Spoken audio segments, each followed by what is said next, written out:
can see a million names.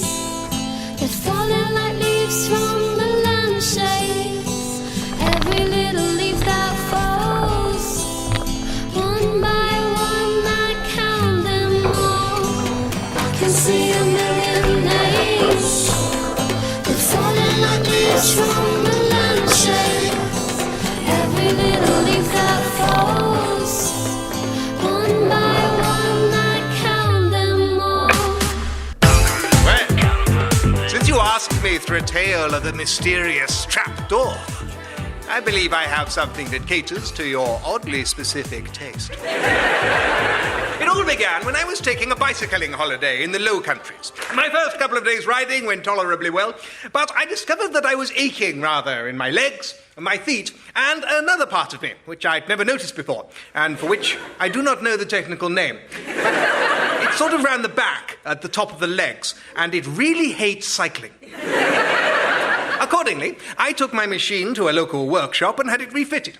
They put on a more comfortable seat, rigged up a makeshift cover to protect me from the elements, put on another couple of wheels for stability, and added an engine. These slight modifications having been made, I was able to cycle in some comfort 200 or 300 miles a day. At the end of one such ride, I decided to put up at a rural wayside inn, and the genial landlord showed me to my room. Here we are, sir. See, it has every modern facility. A trouser press, a queen-sized bed, a king-sized Twix, an emperor penguin. There is only one thing. I must ask of you if you take this room tonight, sir. Yes? You may notice in the center of the floor a mysterious trapdoor. Oh, yes. I must ask you, sir, whatever you do, not to open the mysterious trapdoor during your stay. Can you make me this promise? Of course, if you wish it. But what is behind this trapdoor? You make it sound almost mysterious. Oh, nothing. Nothing special, just dust and cobwebs and, you know, all that super boring trapdoor stuff. But don't open it. All right. That night, I found my attention oddly drawn to that mysterious trapdoor. There was nothing out of the common way about it. What possible harm could there be in taking one quick look? But then I had promised my host I would not, so I didn't. The next morning, when I came down to breakfast, my host seemed oddly surprised to see me. Sir, you are still here. Well, of course. I thought you might have gone. What? Before breakfast? No. You did say breakfast was included. Yes, absolutely. We always give our guests breakfast in the morning because they are always still here. That evening, as I was making my way up to my room, my host's wife waylaid me. Excuse me, sir, but didn't my husband tell you about the trapdoor? Yes, he told me about the trapdoor, not to open it. Yes. That's right, you must definitely not open it. But did he tell you why not? No, he just said there was nothing interesting underneath. Oh, such lies he tells. He's trying to stop you opening it. But in truth, sir, there is something underneath it. Something wonderful, something incredible. The most extraordinary and life-enhancing thing you could ever see. Well, then I'm sorry to miss it. You sure I can't open the trapdoor and have a look? Yes. Don't open the trapdoor. Even though it would be absolutely amazing if you did. So I didn't. The next morning, they were both waiting outside for me. Good morning, sir. Did you sleep well? Very well, thank you. No bad dreams, no being kept awake by your insatiable curiosity. No, nothing like that, no. I slept like a big, incurious log.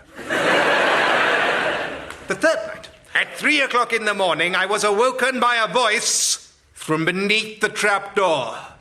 Hello? Who's there? Well, doesn't matter. It's just, we haven't eaten anything for 3 days. We're really, really peckish. Dear, I'm terribly sorry to hear that. How many of you are there down there? I don't know. I'll do a head count. 1, 2, 3, 4, 5, 6, 7, 8, 9, 10, 11, 12, 13, 14, 15, 16, 17, 18, 19, 20, 21, 22, 23. There's 4 of us! No. You counted 2 of my heads twice. Oh, yeah, sorry, there's 3 of us. But like we mentioned before, we are a bit peckish. Well, can I fetch you something to eat? Oh, that would be smashing if you could. What do you eat normally? Don't know what they're called, but they're sort of pink, wriggly things with arms and legs and everything. Prawns. Could be prawns. Yeah, could be prawns. I don't have any prawns, I'm afraid. There's a Twix here. And a penguin. All right, we'll have a Twix. All right, how should I just sort of open the trap door and throw it in? Yeah. No, you can't because... Oh, yeah. No, you mustn't open the trap door. Oh, all right then. Good night. Oh, wait a minute. Yes? Listen, right, when I say... OK, so I'm saying don't open the trap door, right? But my remark is imbued with subtext. I'm sorry, I don't understand at all. I tell you what, I'll go and fetch the innkeeper. I'm sure when he realises you're hungry down there, he'll let me open the trap door. No, you can't do that. It doesn't work if you don't disobey a command. What? You have to open the trap door even though you've been told not to, otherwise we're not allowed to eat your Twix. What a peculiar system. Whose idea was it? I don't know. I'm a creature from a netherworldly dimension, not a folklorist. Let's say it was a wizard who had a real thing about manners.